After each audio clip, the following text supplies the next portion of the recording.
Mungu akaumba na mchana. Kwa hiyo unapoona mwanga unasema ni kazi ya Mungu ya siku ya ngapi? Ya kwanza. Unapoona mwanga na giza useme kwamba ni kazi ya Mungu ya siku ya ngapi? Siku ya kwanza. Na siku hiyo ya kwanza kimaandiko leo tunaitafsiri kwamba ni siku ya Jumapili. Hiyo ndio siku ya kwanza. Kwa hiyo hii Jumapili ambayo nyinyi mmeizoea kwa neno Jumapili, katika maandiko matakatifu huwa tunaitafsiri kwamba yenyewe ni siku ya kwanza. Kwa hiyo tarehe moja, yani siku ya kwanza vilizaliwa, kilichokuwa tumezaliwa katika hii tarehe ulikuwa ni huu usiku na mchana. Sijui kama naeleweka vizuri. Kwa hiyo siku ya ukiona kwamba giza na mchana unasema ni kazi ya Mungu ya siku ya kwanza. Bwana Yesu asifiwe. Hata wewe mtoto wako nasikia, hata steni wewe. Nikisema Kilenda alizaliwa tarehe ngapi? Utaniambia tarehe, si ndio? Basi Mungu unaposema giza na mchana vilizaliwa lini? Unasema tarehe moja, siku ya kwanza. Ni lini? Ni Jumapili. Umemaliza. Kwa Mungu siku ya Jumapili ndio siku ya kwanza alikuwa anafanya kazi. Watu waelewe hivyo. Haya, siku ya pili Mungu alifanyaje? Tunaenda tena kwenye maandiko. Mungu akasema, na liwe anga katikati ya maji, likatenge maji na maji. Mungu akalifanya anga, akayatenga yale maji yaliyo juu ya anga na yale maji yaliyo chini ya mbingu na na yale maji yaliyo chini ya anga. Ikawa hivyo. Mungu akalita lile anga mbingu. Ikawa jioni, ikawa asubuhi, siku ya pili. Narudia tena hapa. Mungu akasema, na liwe anga katikati ya maji, likayatenge maji na maji. Mungu akalifanya anga, akayatenga yale maji yaliyo juu ya anga na yale maji yaliyo chini ya anga. Ikawa hivyo. Mungu akalita lile anga mbingu. Ikawa jioni, ikawa asubuhi, siku ya pili. Bwana Yesu asifiwe. Jamani, anga juu mnalifahamu, mbingu, si ndio? Mbingu mnaiona kule juu kwenye mawingu, si tunaangalia? Hilo linaitwa anga. Mbingu linaitwa mbingu. Hiyo ilikuwa ni kazi ya Mungu ya siku ya ngapi? Ya pili. Huu ni ushahidi kwamba kumbe siku ya pili ni lile mbingu. Mbingu ni kazi ya Mungu ya siku ya ngapi? Ya pili, ambayo kwa leo huwa tunaita Jumatatu. Kwa Jumatatu katika uumbaji wa Mungu yenyewe inaitwa siku ya ngapi? Siku ya pili. Hili mbingu, ukitazama tu juu mbinguni hivi, nasema mbinguni, si ndio?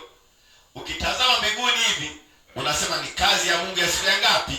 Ya pili. Tunaendelea tena. Mungu akasema, maji yaliyo chini ya mbingu na yakusanyike mahali pamoja, ili pakavu paonekane. Ikawa hivyo. Mungu akapaita pale pakavu nchi, na makusanyiko ya maji akayaita bahari. Mungu akaona kuwa ni vyema.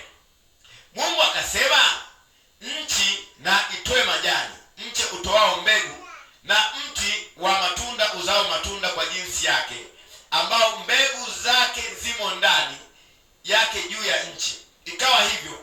Nchi ikatoa majani, mche utoao mbegu kwa jinsi yake, na mti uzao matunda ambao mbegu zake zimo ndani yake na kwa jinsi yake. Mungu akaona kuwa ni vyema.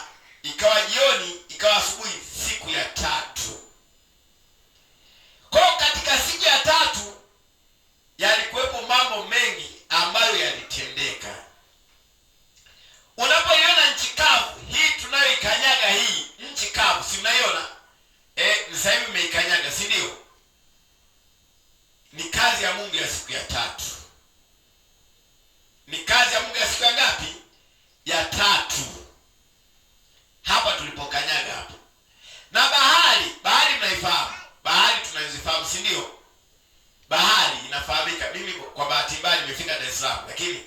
Sikwenda baharini, sikufika. Sifahamu, wako wanaofahamu bahari, si ndio? Waliofika wako wapo. Inafahamika, bahari inafahamika, si ndio? Ni kazi ya Mungu ya siku ya ngapi? Ya 3. Matunda na miti yote inaonekana, matunda na kila kitu. Si mnavifahamu hivyo vitu? Vinaonekana, si ndio? Hiyo ni kazi ya Mungu ya siku ya ngapi? Ya 3. Na siku ya 3 katika maandiko matakatifu inatafsiriwa ni siku ya Jumanne. Jumanne ni siku ya 3. Tuko pamoja? Hiyo nimemaliza, imeeleweka? Tunakwenda tena mbele kidogo. Kwa hiyo kama nilivyosema, ukiona majani, miche na nini na mbegu zote ni kazi ya Mungu ya siku ngapi? Ya 3. Asante. Tunaenda. Mungu akasema, na iwe mianga katika anga la mbingu ili itenge kati ya mchana na usiku, nayo iwe ndiyo dalili na majira na siku na miaka. Tena iwe ndiyo mianga katika anga la mbingu, itie nuru juu ya nchi. Ikawa hivyo. Mungu akafanya mianga miwili mikubwa, ule mkubwa utawale mchana na ule mdogo utawale usiku. Akafanya na nyota pia. Mungu akaiweka katika anga la mbingu, itie nuru juu ya nchi, na kuutawala mchana na usiku, na kutenga nuru na giza. Mungu akaona ya kuwa ni vyema. Ikawa jioni, ikawa asubuhi, siku ya 4. Bwana Yesu asifiwe. Hapa ndipo penye tatizo, hapa. Na hili lazima nilifundishe vizuri. Anasema Mungu akasema, na iwe mianga katika anga la mbingu ili itenge kati ya mchana na usiku, nayo iwe ndiyo dalili na majira na siku na miaka. Tena iwe ndiyo mianga katika anga. Unasikia? Hapa Mungu alikuwa anaweka hii mianga miwili, jua na mwezi. Jua tunalifahamu, si ndio jamani? Mwezi tunaofahamu, si ndio jamani? Nyota tunazifahamu, si ndio jamani? Hii ilikuwa ni kazi ya Mungu ya siku ya ngapi? Ya siku ya 4. Tuko pamoja? Sasa shida iko hapa. Mungu amesema kwamba kwa kutumia jua, kwa kutumia mwezi, vitatusaidia kuhesabu, kuhesabu namna ya kuhesabu siku, miezi na miaka. Yaani vitatumika jua na nini na mwezi. Yaani kwamba jua linapotua tunasema siku imefanya nini? Imeisha. Ndio Mungu alisema tu, tunasema hivyo kwamba jua linapotua siku imefanya nini? Imeisha. Halafu mwezi unapoandama tunajua kabisa sasa ni tarehe ngapi? Tarehe 1. Mwezi ukiandama ni tarehe ngapi? Tarehe 1.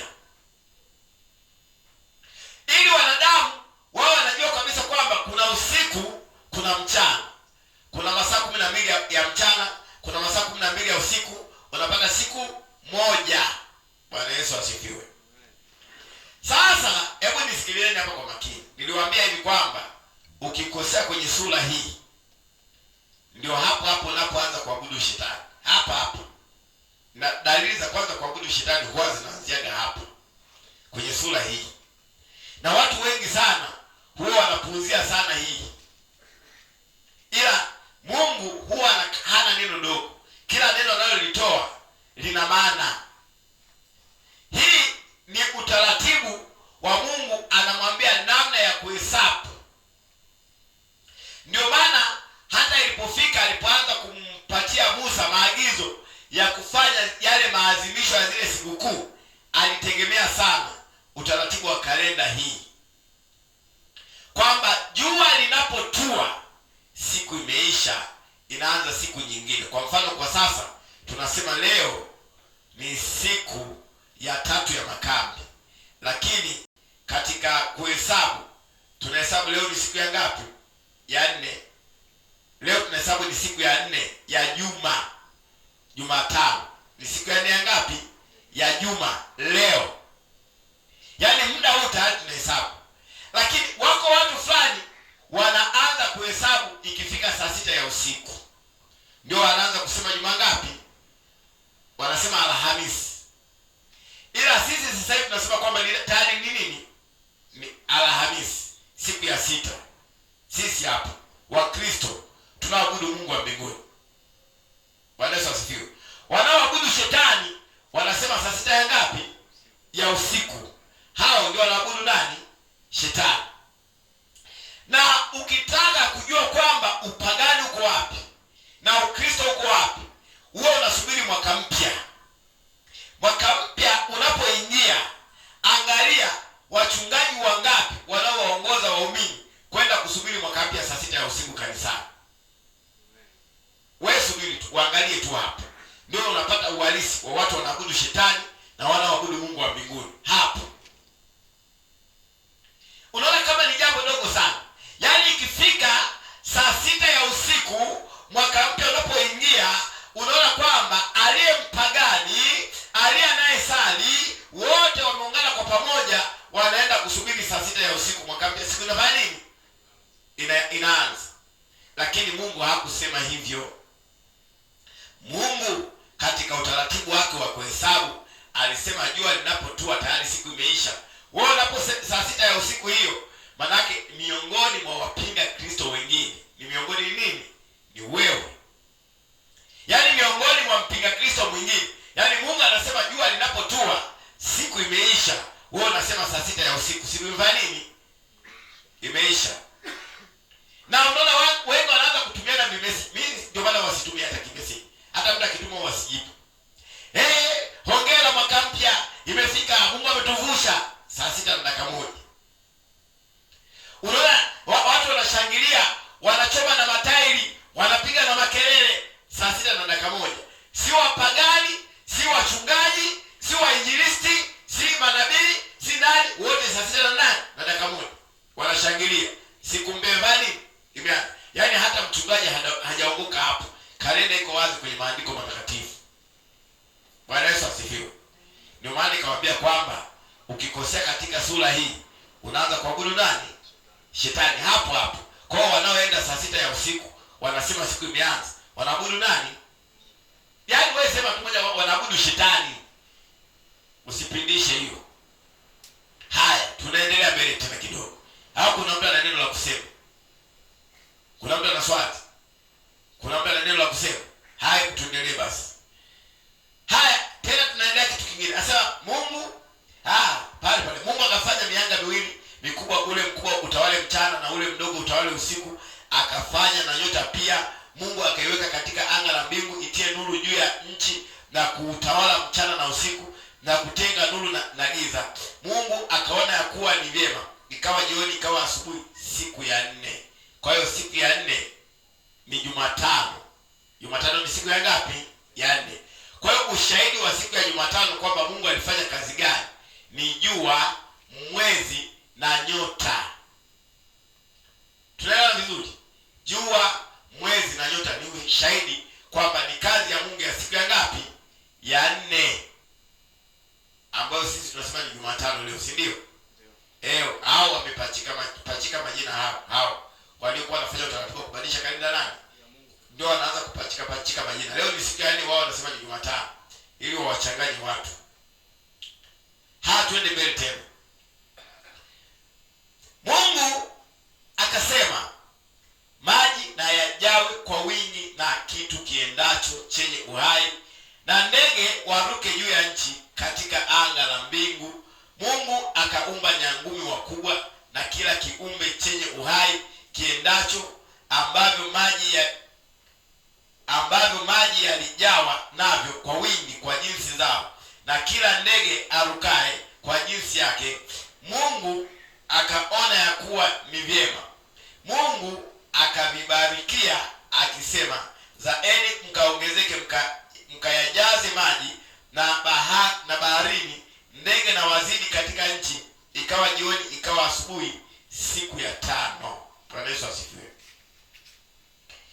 Kwa Mungu hapa ilikuwa ni siku ya 5. Siku ya 5 Mungu anasema kwamba aliumba viumbe wanaoishi kwenye maji.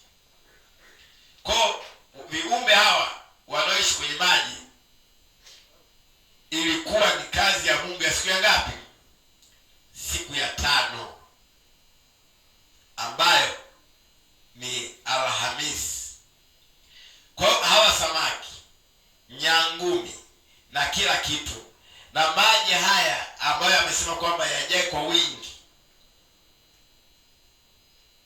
nyangumi wakubwa, kila kiumbe chenye uhai kiendacho ambavyo maji yalijawa navyo kwa wingi, yaani viumbe vyote vinavyoishi kwenye nini? Kwenye maji. Ilikuwa ni kazi ya Mungu ya siku ya ngapi? Ya 5. Asante. Ambayo tunaita ni juma ngapi? Alhamisi. Twende kwa pamoja hapo.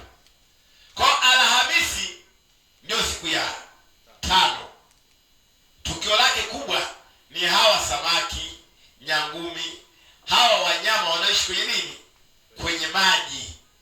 Ilikuwa ni kazi ya Mungu ya siku ya ngapi? Ya 5. Bwana Yesu asifiwe. Hivi kuna kitu ambacho Mungu amekiumba hakijulikani kiliumbwa siku gani? Katika vitu tulivyovitaja hakipo, si ndio? Haya, tunaendelea mbele tena. Anasema Mungu, tunaenda ule ni mstari wa 26. Mungu akasema, na tumfanye mtu kwa mfano wetu, kwa sura yetu, wakatawale samaki wa baharini na ndege wa angani na wanyama na nchi yote pia na kila chenye kutambaa kitambaacho juu ya nchi. Mungu akaumba mtu kwa mfano wake, kwa mfano wa Mungu alimuumba, mwanamume na mwanamke aliwaumba. Mungu akawabarikia. Mungu akawaambia, zaeni mkaongezeke, mkaijaze nchi na kuitiisha, mkatawale samaki wa baharini na ndege wa angani na kila kiumbe chenye uhai kiendacho juu ya nchi. Bwana Yesu asifiwe. Hapa Mungu siku hii ya 6 anaonyesha mwanadamu alifanya nini? Alitokea, aliumbwa. Mwanadamu aliumbwa siku ya ngapi? Ya 6. Ukimtazama jirani yako, ukijitazama wewe mwenyewe, utasema ni kazi ya Mungu ya siku ya ngapi? Ya 6.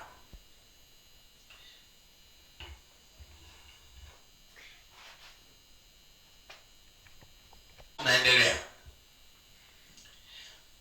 Mungu akasema, na tumfanye mtu kwa mfano wetu, kwa sura yetu, wakatawale samaki wa baharini na ndege wa angani na wanyama na nchi yote pia na kila chenye kutambaa kitambaacho juu ya nchi.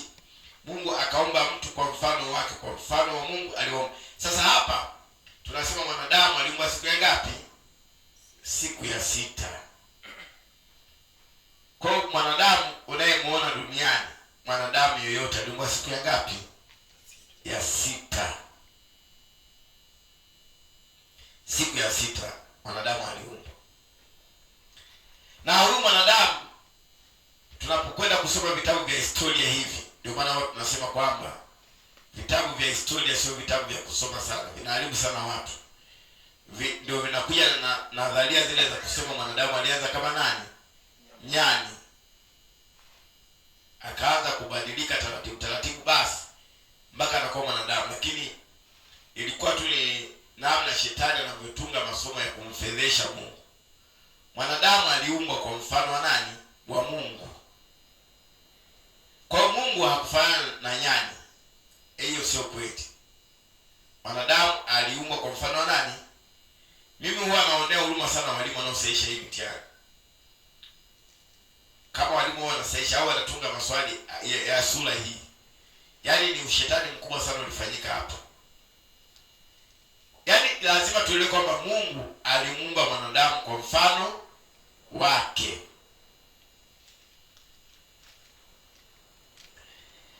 Mungu akasema, anaendelea hiyo sura. Sasa Mungu akasema, tazama nimewapa kila mti utoao mbegu ulio juu ya uso uso wa nchi yote pia, na kila mti ambao matunda yake yana mbegu, vitakuwa ndivyo chakula chenu, na chakula cha kila mnyama wa nchi, na cha kila ndege wa angani, na cha kila kitu kitambacho juu ya nchi chenye uhai.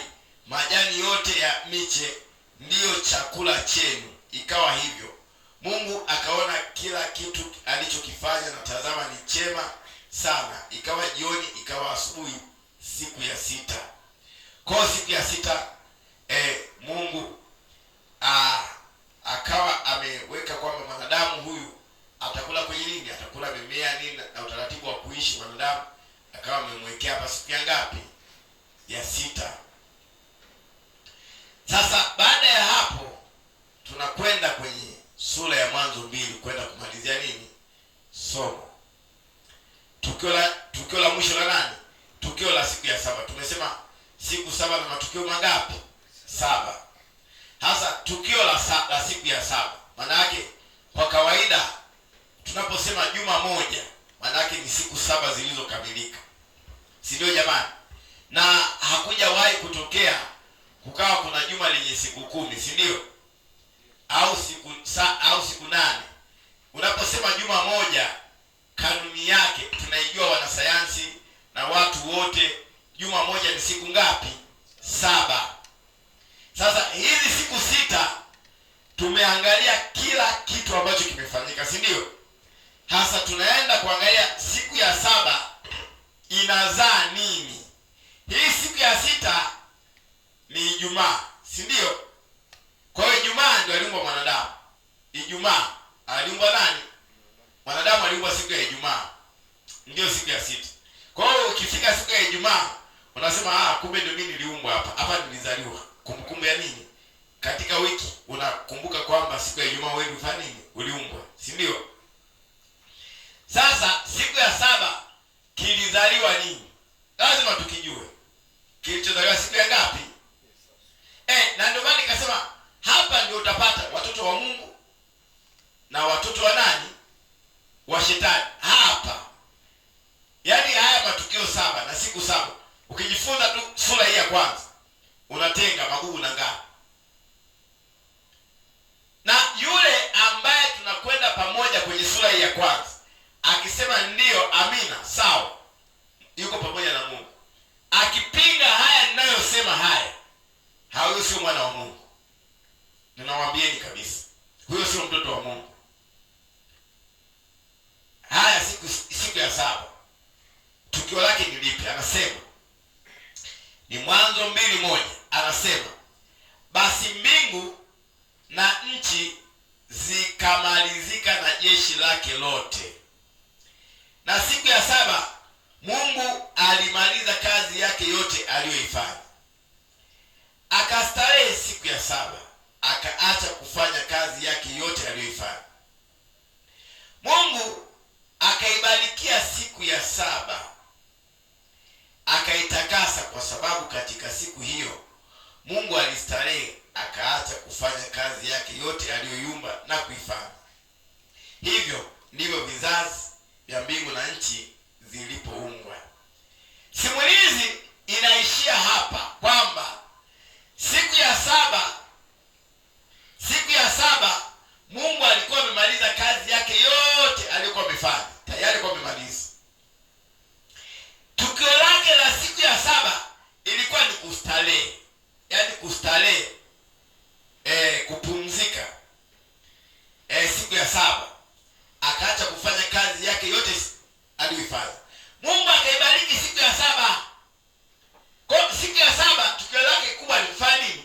Ni kubarikiwa. Yaani hiyo ndio tukio kubwa la siku ya 7, ni kubarikiwa. Yaani Jumamosi ni kubarikiwa. Kwa siku ya Jumamosi ilifanya nini? Ilibarikiwa. Hivi nataka niwaambie ni kwamba watu wanasemaga siku zote ni za nani? Sasa naomba sawa, siku zote ni za Mungu. Katika tulivyokuwa tunasoma hapa, umeona kwamba Jumapili siku ya kwanza ilibarikiwa. Siku ya pili ilibarikiwa. Lakini mbaraka wa katika juma zima anapewa Sabato, anapewa siku ya Sabato, ndio unapewa mbaraka.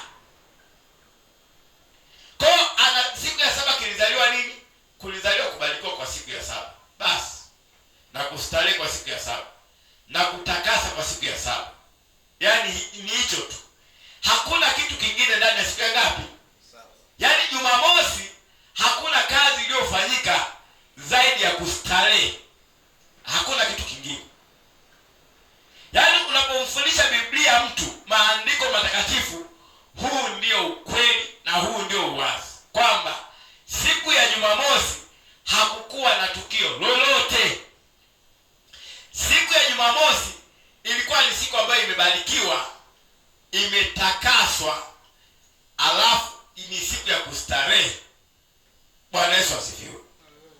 Ndio maana unapoenda kusoma katika vitabu vya rejea nyingi, hilo ni somo lingine la utunzaji wa siku ya nini, ya Sabato. Utaona anasema kama Mungu vile alivyostarehe siku ya ngapi, na wewe upumzike siku. Kwa harudi kumwambia mwanadamu siku ya maana anajua siku ya kwanza alikuwa anafanya kazi.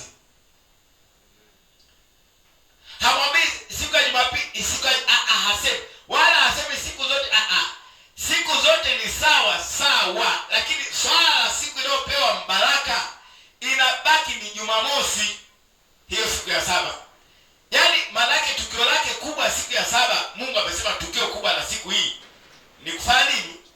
Ni kubariki. Kubarikiwa kwa siku imebarikiwa na kustarehe na kutakaswa, basi hamna kitu kingine. Hasa wewe unataka kufanya nini siku hiyo? Kama Mungu mwenyewe muumbaji anasema siku hii ni kubariki, kutakasa, wewe unataka kufanya nini? Unabishana na Mungu. Ndio maana nimwambia hivi kwamba aliyeshinda kuielewa sura hii vizuri sio mwana wa Mungu. Yaani ni sura ambayo iko wazi na shetani amefanya bidii sana kufunga sura hii. Anasema imani chanzo chake ni kusikia, na kusikia kuja kwa neno la nani? La Kristo. Na hili ndilo neno la Kristo la siku hii ya leo, kwamba Mungu katika siku saba na matukio saba, kila siku alifanya jambo lake, ila ilipofika siku ya Jumamosi yenyewe ilikuwa ni kitu kimoja tu: kubariki, kutakasa na kustarehe. Hamna mambo mengine. Kwa mwanadamu anapewa amri kwamba siku hii lazima apumzike, asifanye kazi. Bwana Yesu asifiwe. Nani hajaelewa somo hilo? Nani hajaelewa somo hilo? Kama kuna mtu hajaelewa kitu, unaweza kuuliza swali. Hamna swali? Unaweza kuwa una swali. Ndugu zangu huko wote mliokaa huko, hamna swali? Kama unasema bwana mimi nasema hivi na hivi na hivi, tunataka kujibu kwa hoja za maandiko matakatifu. Hamna. Basi ninashukuru ndugu zangu kama somo hilo limeeleweka, na ninaomba wote wanaokuwa wanaangalia video hii na wote ambao walikuwa wananisikia